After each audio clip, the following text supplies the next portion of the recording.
I'm not a morning person. Dedicated to being passionate about it. Bodybuilders have become more lazy. People have always thought I lift fake weights. Iran and the United States. You take responsibility for that.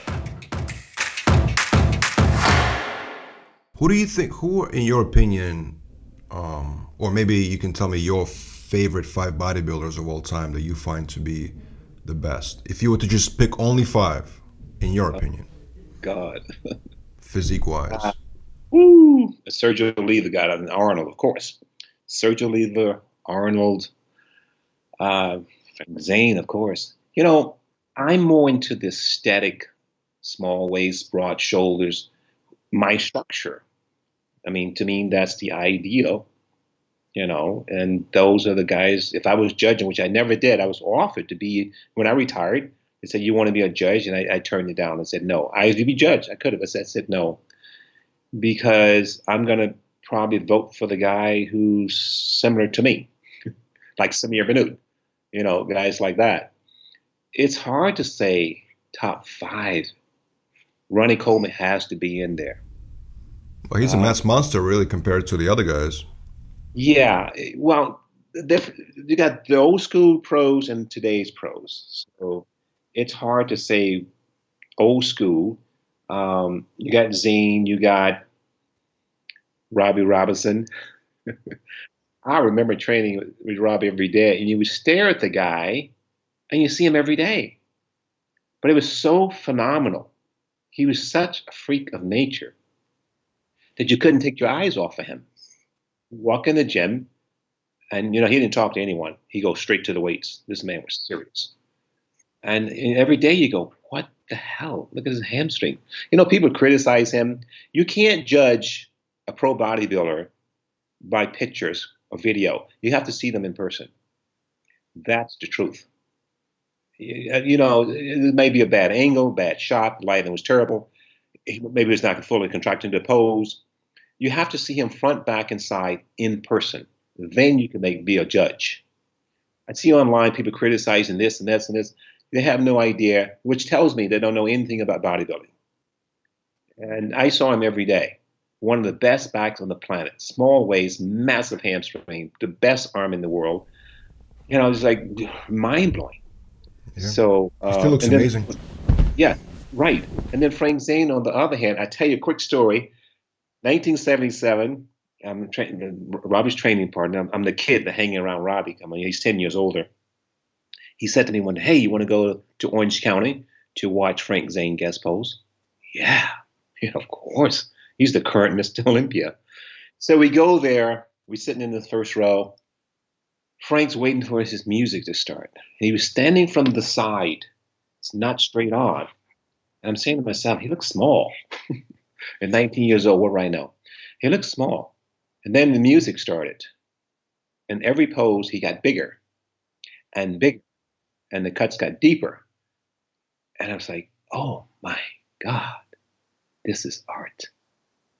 This is bodybuilding.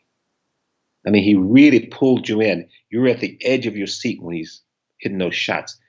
And you could tell, I was an amateur, I was a nobody, but I could tell he was so well rehearsed. Because every pose was transitioned perfectly. It was hit perfectly with the music. It was timing. And I picked it up. Instinctively, I'm an artist.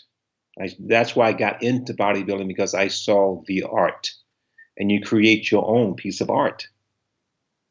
You know, people see Flex and see my pictures. Everything you see in that picture, I created. I hit the exercises in a different way or a different angle to give you those muscle striations, separations, and detail. It's all part of the plan. So I watched Frank pose, and I went, oh my God, he's not small anymore. He's huge. It was just amazing. So top 5 guys, of course, I'm going to have, oh my God, it's I have to think about that.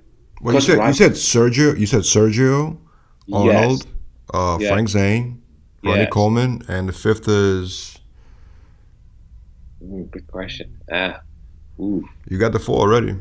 Yes. Maybe Franco Colombo. It's a good choice. Yeah. That's great. But they're all great. I mean, you can't say who's the top 5 because everybody's unique.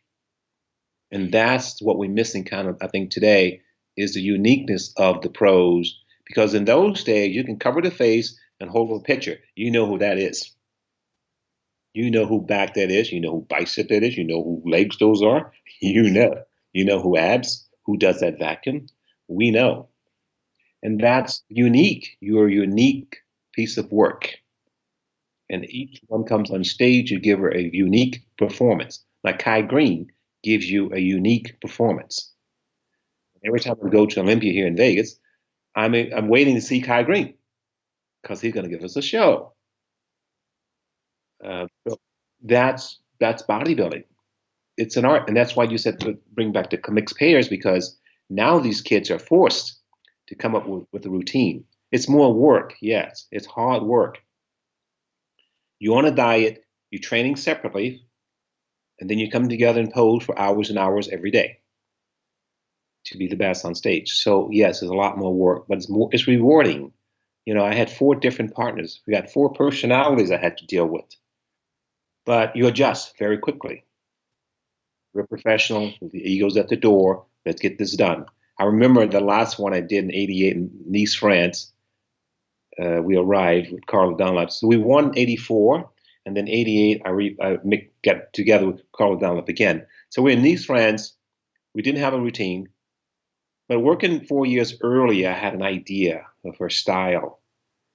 We got into the mirror in front of all the competitors at the gym. We created a routine at the gym in one night, and all the guys were training there, all the competitors.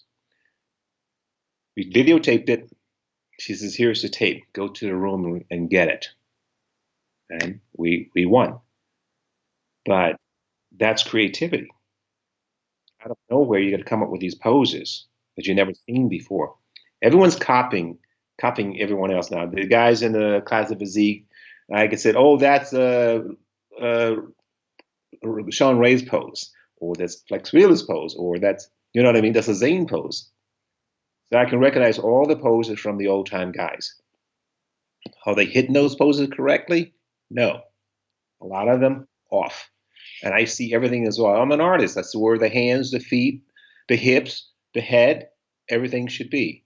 Or he's hiding himself, or he's not flexing hard enough, or he's running through the poses. So it's a lot of work. Well, you know, obviously, a lot of the guys from the golden era, right, and even the 90s, and like I would say every generation is critical of, to a certain degree, of the next generation, right? Like, obviously, I hear what you're saying, and of course, a lot of people would 100% agree with you, you know? And I feel like today's generation most likely will also have criticism of the following generation. I mean, true. It's only natural. True. That's true. Football, the same, you know.